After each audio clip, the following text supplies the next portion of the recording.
Olá, estamos começando mais uma aula nossa do ciclo de estudos de filosofia espírita em tempos de coronavírus. A aula de hoje é o número 34. Peço àqueles que desejarem contactar comigo que façam pelo meu e-mail ADM, Adianita D de dado, M de Maria, ponto, doutrina espírita, tudo junto, @gmail.com. Peço também que ajude os colegas que não têm acesso a YouTube, nem aos vídeos, ensine, faça caridade, divulgue entre outros irmãos lá do Frei Luiz e de outras áreas também, de outros grupos, porque eles precisam tomar conhecimento do que Allan Kardec escreveu no nosso Evangelho segundo o Espiritismo, e que as minhas aulas, na realidade, têm apenas a metodologia diferente, mas o conteúdo é essencialmente e unicamente do professor Kardec e dos espíritos da codificação. O ponto de hoje é a continuação do capítulo 10, Bem-aventurados misericordiosos, porque obterão a misericórdia. Na aula anterior, nós falamos da reconciliação com o adversário e do exercício do perdão, que é uma ótima oportunidade para que nós possamos, não acumularmos débitos frente à lei da causa e efeito, e lá atrás termos levados ao ministro da Justiça, que é, na realidade, a relação de resgate, de expiação, de sofrimento, que nós teremos que compulsoriamente passar por termos perdido esse bonde, do perdão que passou na nossa frente e nós podíamos tê-lo exercido. Bem, a aula de hoje é Mateus 7, 3, 5. Ele fala do argueiro e a trave no olho. Argueiro, no nosso dicionário, é cisco, grânulo. E trave é aquela viga de madeira muito utilizada para sustentar edificações e também telhados, com um grande pedaço de madeira. Então, Jesus nos traz a seguinte metáfora, parábola. Por que vedes um cisco no olho do vosso irmão, um granulozinho, e não notais a trave, aquela madeirona que está no vosso olho? Ou como dizeis ao vosso irmão, deixa-me tirar um cisco do vosso olho, vós que tendes uma trave desse tamanho, convosco? Hipócritas, tirai primeiro a trave do vosso olho, a madeirona, e então vereis como podereis tirar o ciscozinho, aquela coisa pequenininha, o grânulo do vosso irmão. Essa passagem aqui mostra da tendência que o homem tem a ser crítico, a projetar defeitos, vícios, imperfeições no próximo. Fala então da sua falta de benevolência, falta de compreensão, falta de tolerância, que é uma parte muito grande da humanidade que assim atua, sempre atribuindo defeitos e fraquezas nos outros e minimizando ao máximo as suas próprias fraquezas e seus próprios defeitos. Bom, esse comportamento do homem de uma certa impiedade, ela tem na base dos vícios espirituais, ou psicológicos espirituais, que eu poderia melhor dizer, o egoísmo e o orgulho. Na base de tudo isso, dessas projeções de vícios, de críticas, de intolerância, estão o egoísmo e o orgulho. Vamos estudar um pouquinho o egoísmo e o orgulho, para que vocês entendam a origem do orgulho, a origem do egoísmo e a sua alteração no homem, propriamente dito. Bem, quando os animais foram criados, eles foram dotados do instinto de conservação ou instinto de sobrevivência. Quer dizer, eles têm que se alimentar, eles têm que se nutrir, eles têm que quebrar as moléculas nutricionais, que é a metabolização, tem que assimilar essas proteínas, essas substâncias nutritivas, tem que excretá-las para a parte tóxica dessas substâncias e tem que se reproduzir para preservar a sua espécie. Então, são funções básicas da vida. Quando o homem, ainda na fase da criação da vida animal, a primeira célula surge, e nós chamamos de protozoário, é um ser unicelular, só tem uma célula, não é? E se nós colocamos uma agulhazinha e visualizamos ele no microscópio, quando a gente toca com a agulha, ele produz uma contração. É a primeira manifestação de sobrevivência que é vista na vida, que chama-se irritabilidade. Bom, a irritabilidade ela vai se modificando à medida que esse ser unicelular se transforma em ser pluricelular e vão se criando aqui a nossa escala animal, que são os primatas que nós já estudamos, e dos primatas vão se formar os primeiros hominídeos, e dos primeiros hominídeos, os primeiros homos, desde o primeiro homo, que é o Homo erectus, não é? Que já consegue andar de forma bípede, até o Homo sapiens sapiens sapiens. Mas esse processo de sensação é desenvolvido, então, na córtex, a um determinado momento que o espírito passa a ocupar o corpo desse hominídeo, desenvolve esse hominídeo para suas atividades corticais, sobretudo, não é? Formando, então, o Homo sapiens sapiens e até o homem contemporâneo. O espírito evolui, atua sobre a matéria se modela de acordo com a ideação do espírito, com a genética também, que modificam os genes, criam novas formas, né? Enfim, esse homem primitivo chega um momento, então, que ele já tem a ideação formada, tem um raciocínio, então ele começa a criar coisas que já não são necessariamente da sobrevivência.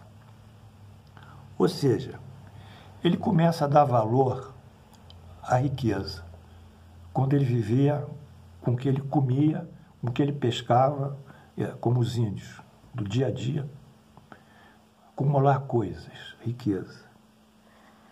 Ele estuda, tem uma produção intelectual grande, né? Tem literatura, né? Tem conhecimentos, tem a ciência, então ele começa a acumular saber. Muitos se acham bonitos, então eles se acham belos, né? Corpos belos. Outros querem ter destaque na sociedade, buscam a fama. Então essas condições imaginárias do homem, em que ele julga que ele que faz as coisas, ele que tem o dinheiro, ele que tem o saber, ele que tem a beleza, né? Essas coisas dele, que ele fala, eu faço, eu sou, o afastam de quem realmente faz e quem realmente é, Deus.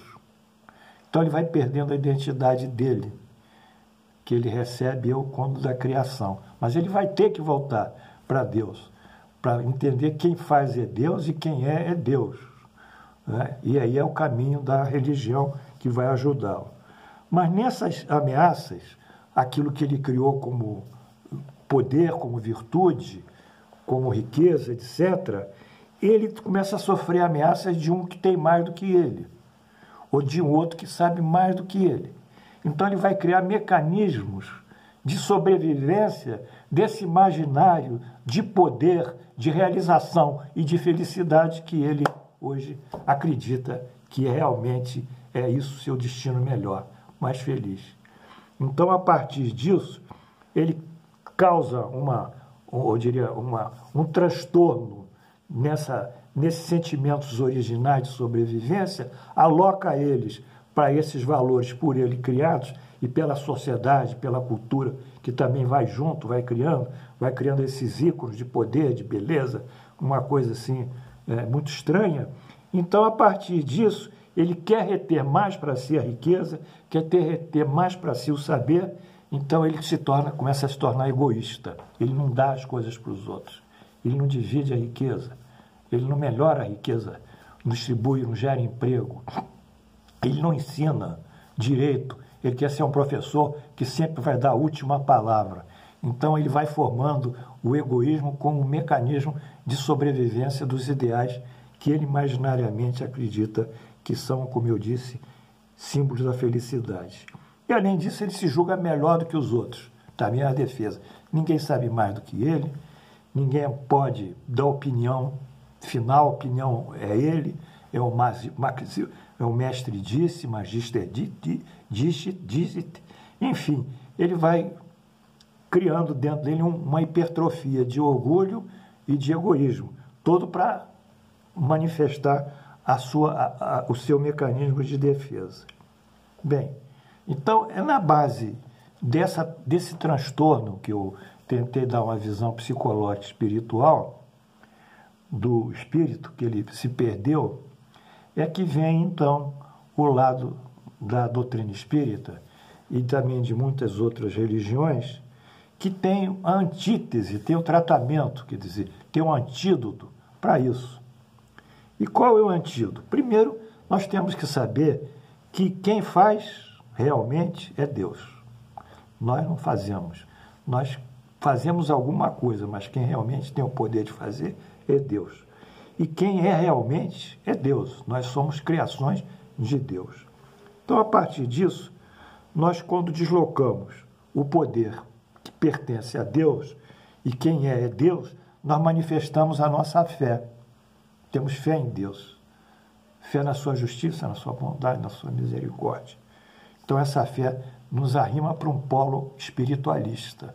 Nós saímos do materialismo, achando que o materialismo, ou a materialidade das coisas que eu criei, riqueza, saber, etc., vão ser o meu objeto de felicidade. Eu acho que o objeto de felicidade vão ser as minhas realizações no bem, independente se eu sei muito ou sei pouco. Segundo, a gente sabe que isso que a gente tem hoje, a riqueza, saber, beleza, é um empréstimo temporário de Deus. Quer dizer, Deus deu para a gente isso em usufruto. Você vai usufruir essa casa durante X anos, vai usufruir esse carro, vai usufruir essas roupas, esses livros todos da sua biblioteca, você vai usufruir, né? Mas depois, você, quando desencarnar, eles vão voltar ou terão outro rumo e você nada poderá fazer. Então, quando nós entendemos que somos abençoados por Deus para termos esses bens, né, ou somos agraciados, nós nos tornamos humildes. Aí o orgulho nosso cai. Tudo é Deus que concede, não somos nós os grandes sabichões, os grandes intelectuais, enfim, os grandes poderosos. Aí nós tornamos-nos humildes e submetemos de boa mente a vontade nossa, a vontade de Deus. E, finalmente, com o objetivo do nosso conhecimento e da nossa riqueza, nós drenamos esse conhecimento, essa riqueza, para melhorar o social, melhorar o próximo. Ou seja, nós nos tornamos abnegados, nós praticamos a caridade, nós servimos o próximo. Então, a caridade é o antídoto de quê? Do egoísmo. Então, com isso, nós modificamos o nosso quadro de vida. Sinteticamente, o poder pertence a Deus, a fé é que nós vai arrimar esse sentimento. Tudo nosso é temporário, portanto, nós somos humildes perante a grandeza de Deus que nos cedeu isso temporariamente. O objetivo da nossa vida é nos melhorarmos intelectual e moralmente, portanto, faremos tudo isso para ajudarmos o próximo. E ajudar o próximo é praticar a caridade. Mediante essas três virtudes, que são os três tóxicos que nós combatemos, o orgulho e a humildade, eu acredito, então, que nós nunca mais diremos aqui, ficaremos vendo que a fulano está errado, que o Beltrano está errado, que ele não sabe nada, ou que ele, enfim, está cheio de defeitos, está cheio de varizes, sei lá o que ele quer, o que ele inventar os defeitos e as imperfeições. Nós estaremos aqui numa posição de magnanimidade, porque essa paz de consciência, de estarmos compatibilizando a nossa vida, com as leis divinas, é que vão dar para nós essa grande segurança, essa grande paz. Encerramos assim a nossa aula. Eu espero que vocês tenham aprendido um pouco sobre orgulho e humildade e sobre essa metáfora de Jesus, em que o indivíduo é muito pouco indulgente e muito mesmo, muito crítico e enfim, intolerante para com o próximo. Que Deus nos abençoe, as flores para vocês e até amanhã, se Deus quiser.